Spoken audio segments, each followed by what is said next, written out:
Haskell, as you got to play with him a little more, getting comfortable playing with the younger guys like Tyreek and like JT and all those guys around you, or is that still a work in progress?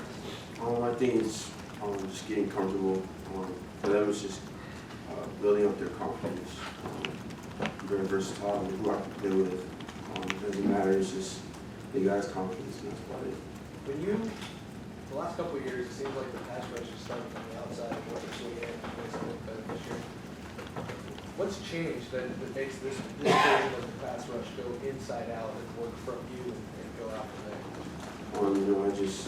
It's always been the defensive ends have the spotlight, and so now it's, we have a competition on the line, we're all racing to get to the quarterback, so now that we have more production coming from the inside, it's just competing.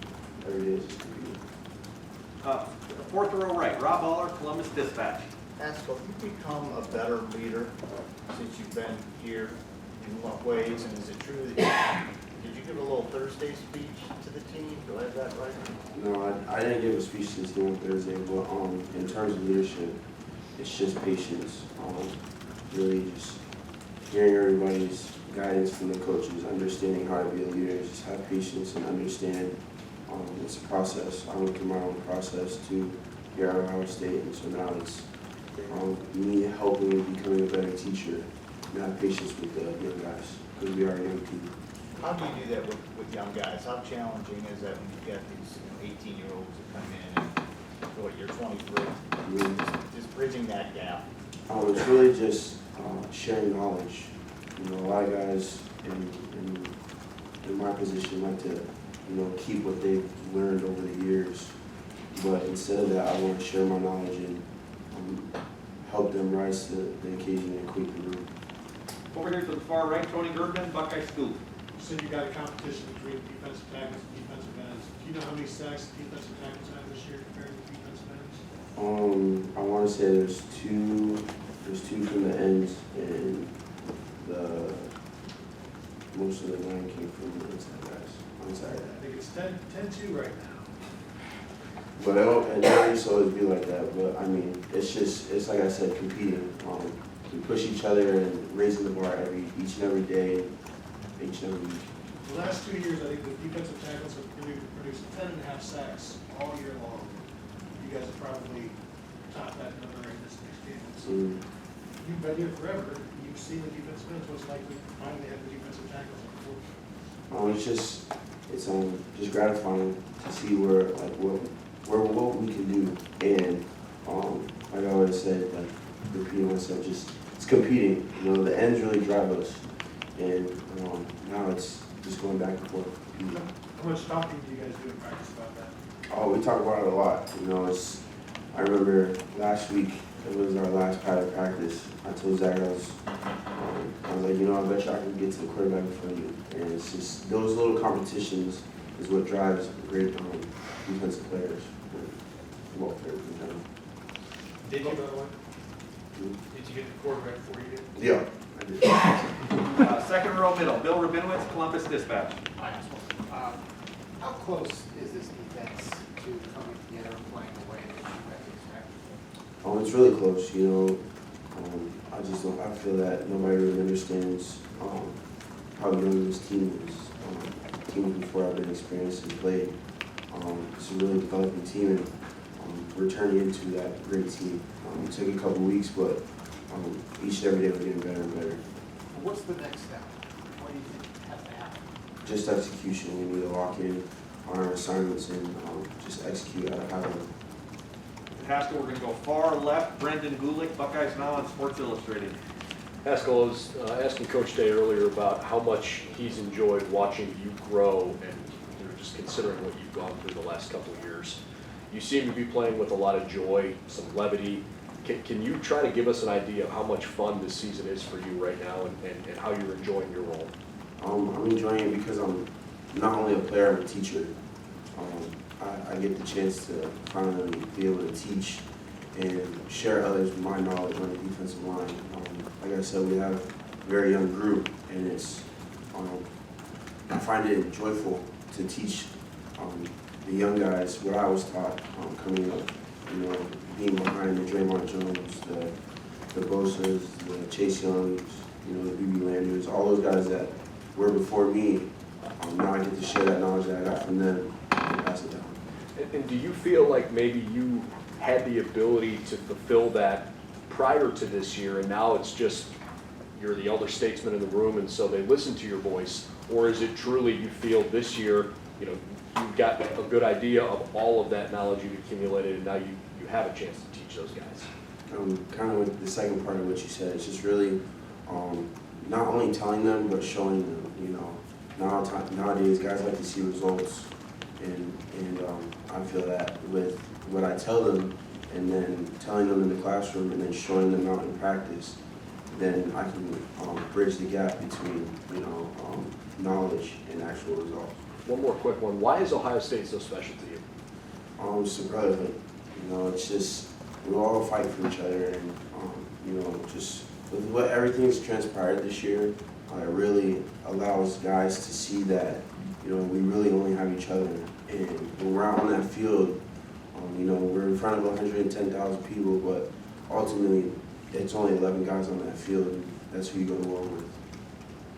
Second row right, Tim May, Letterman Row. Yeah, Haskell, you know, I'm not asking you for the whole catalog, but can you give one example of something you've shared, just from a technical standpoint, or whatever, that you feel like's made a difference with some guys? You know, like you were talking about, knowledge you've accumulated. Can you give people like a little insight on what you're talking about there? Have fun. And when I say have fun, it's just, we take this sport so seriously with schematics, with the pressure that we get through social media, through our families. It's still just a sport, and to have fun. You know, you need to execute your job at a high level because we are Ohio State. But at the end of the day, it's just football, and you have fun. And when you watch Rutgers on video right now, getting ready for this game, what do you see that, you know, it's the influence of Greg Schiano? What has changed about them, I guess? You know, for example, up front offensively, et cetera. What is different about them? Inspiration, you know, Coach Schiano, being around him when he was here, he's really a good talker. He inspires and tries to feel your emotion and your passion, and tries to drive you, and ultimately you as a player put that out on the field. And I feel that he's done that with his guys, and this is a great football team. This isn't the Rutgers that it used to be. This is a great Rutgers football team, and we have a challenge ahead of us. Right next door, Joey Kaufman, Columbus Dispatch. So last year against Rutgers, they ran a bunch of trick plays against you. Do you remember that? Is that something you're going to be mindful of all this week? Oh yeah, you know, they ran the lineman throwback where I think there was an eligible lineman on the left-hand side, and they did it in the red zone, and then they did they went for two and did a jet sweep with the receiver coming back. And so we're just trying to be prepared for everything, and like I said earlier, just execute at a high level and be ready at all times. How do you prepare for that sort of thing? That was tricky. Mhm. Really, it's just watching a lot of film, seeing what they do, what they've done against us, and what they've done against other opponents. When the field is equated, when talent is the same high level of intensity, sometimes you have to resort to trick plays to just throw people off their game.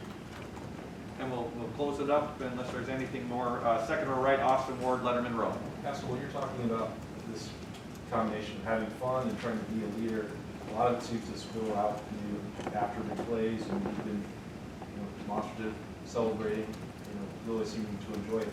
Is that for you because you love it so much, or because you want everyone else to be doing the same? It's really for everyone else, you know. Energy is fueled by emotion, and what you show on that field. Whenever somebody is having emotion on the field and celebrating, that's when the whole sideline is having energy. And when we have energy, it's hard to stop us. And so that's why I try to emphasize with the young guys to have fun, because when you have fun, other guys have fun. Do you plan out what you should do after big play?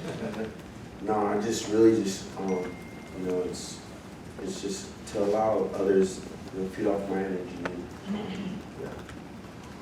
Third row left, Dan Hope, 11 Warriors. Hey Haskell, you've been here for 5 years. For this freshman class that's coming in, and how many of those guys are contributing right now? Have you seen something special in that group? Are they further ahead than the typical freshman classes?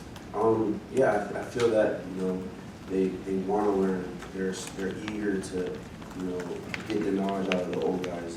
They're a bunch of sponges, basically. And sometimes they get caught up in trying to do things so perfectly, they forget to have fun. So that's why I tell them, just have fun. How exciting is it, like from your perspective, to maybe see that growth in those guys, knowing you've been in their shoes before? It's awesome. You don't really see the end of the, I won't say the end of the rainbow in their shoes, but really you don't see the results in their shoes quite yet.